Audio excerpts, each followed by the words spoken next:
안녕하세요.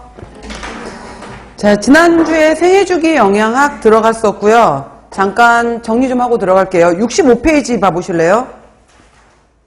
64, 65 보시면은 성장 발달에서 성장은 몸의 크기라든지 길이가, 그러니까 증대, 부피가 커지거나 무게가 증가하는 것을 성장이라고 했었고요. 발달은 기능에 있어서 성숙되는 것을 발달이라고 했다라는 내용이 있었고요. 그 다음에 스케몬의 성장 곡선, 이걸 성장 발육 곡선을 보시면은 가운데 100%를 기준으로 해서 12세를 전후로 해서 200%까지 올라왔다가 떨어졌던 거에 림프형이 있었다라는 걸 보시고요. 신경계형에 해당이 되는 것은 성인, 그러니까 4세 정도였었을 때, 그 다음에 그 8세 사이에 보시게 되면은 성인의 거의 100%, 90% 이상을 넘어가는 걸 볼 수 있어요. 그 다음에 가운데 두 번으로 꺾여 있는 것이 일반형, 이렇게 신체 성장, 이렇게 해서 0에서 1세 사이에 한번 훅 컸다가 잠깐 멈췄다가 또 이제 사춘기 들어가면서 12세 넘어가면서부터 다시 직선으로 올라가는 일반형이 있었고요. 그 다음에 제일 아래 거 쭉 멈춰 있다가 12세쯤 올라가게 되면서 생식기형, 이렇게 해서 고환, 난소 이렇게 올라가는 생식기형도 있었다라는 거 그림으로 봐 놓으시고요.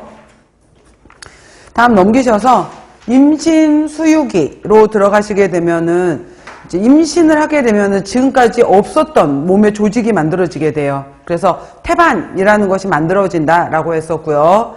그리고 자궁이 발달하고, 자, 여기 보시면은 양수하고 태반이 생기게 되는데, 태반이 바로 탯줄, 이렇게 얘기를 하면서 물질의 통로 역할을 하게 되고, 영양소를 조절하게 되고, 바로 내분비, 태반에서도 호르몬을 분비를 해요. 태반에서도 호르몬 10가지 정도를 분비를 하더라. 여기에서도 프로게스테론, 태반 락토겐, 이러한 여러 가지 분비를 하고 감염으로부터 보호하는 작용도 있었다라는 거 넘기시고, 그 다음에 호르몬의 분비 변화, 여러 가지 태반에서 분비되는 호르몬도 있었고요.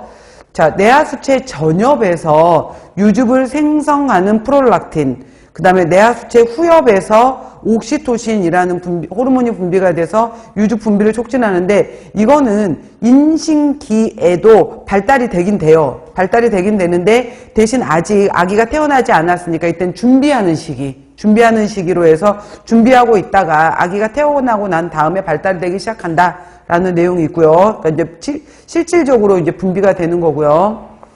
맨 아래 보시면은 췌장의 베타세포에서 임신 초기에는 엄마 몸에 살을 찌워요. 엄마가 이제 나중에 임신 후반기에 아기한테 주려고 임신 초기에는 인슐린 민감성이 커지면서 엄마 몸의 글리코겐, 엄마 몸의 지방 축적을 하는 거예요. 그래서 인슐린 민감성이 좋아지고서 축적을 하게 되는 거고요.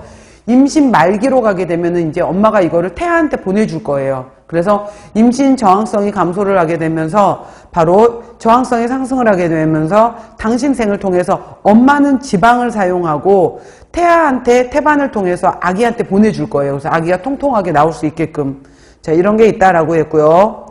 월경 주기별 호르몬에서 배란 됐었을 때 배란을 그러니까 배란 초기 14일, 배란이 되기 전 2주 전까지는 난포 자극 호르몬과 에스트로겐이었었고요. 배란이 되고 난 다음에는 에스트로겐하고 프로게스테론이 황체기라고 해서 프로게스테론이 작용을 하더라라고 했었어요. 그리고 28일이 지났는데 만약에 이게 이제 되지 않았다, 착상이 되지 않았다, 그럼 생리혈을 통해서 나온다라고 했고요. 그 다음에 임신기에 있어서 엄마 몸에 제일 증가하는 것은 바로 수분이 제일 많이 증가를 한다라고 했어요. 근데 수분은 50% 가까이 증가하는 데 비해서 혈액에 있어서의 실제로 적혈구 이런 것들은 그만큼 증가하지 못했어요. 그래서 실질적으로 적혈구도 증가했지만 물만큼 증가를 하지 못했기 때문에 상대적으로 혈액 희석 현상이 나타났다. 그래서 전체 혈액분의 적혈구의 부피에 해당이 되는 헤마토크릿은 감소했다라는 거 꼭 기억하시라 그랬어요. 그 다음에 체중 증가해서 정상적인 사람들의 경우에가 보통 13kg 정도를 증가를 하게 되고 쌍둥이를 임신했다라고 하게 되면은 더 증가해야 돼요. 엄마 몸은. 바로 아래도 보면은 임신 초기 엄마는 인슐린 민감성이 증가를 해서 엄마 몸에 글리코겐 중성지방이란 지방을 저장을 했고요. 임신 후기에는 바로 이제 태아한테 이러한 것들을 보내줘서 태아가 통통하게 나올 수 있도록 도와준다라는 내용이었어요. 자, 다음 넘기시고요. 갑작스러운 이제 엄마 몸에 지금까지 없었던 호르몬의 변화로 인해서 입덧이 있을 수 있는데 이때는 찬 음식, 담백한 음식하고 수분 잘 먹는 거 중요하다라고 했고요. 정 너무 힘들다라고 하게 되면은 비타민 B6 혹은 비타민 B1이 좀 도움이 되기도 하더라라고 했었어요. 그 다음에 계속 토할 것 같은 증상, 그 다음에 임신 전에는 분명히 당뇨가 아니었는데 임신으로 인한 호르몬 변화로 해서 발생된 당뇨를 임신성 당뇨라고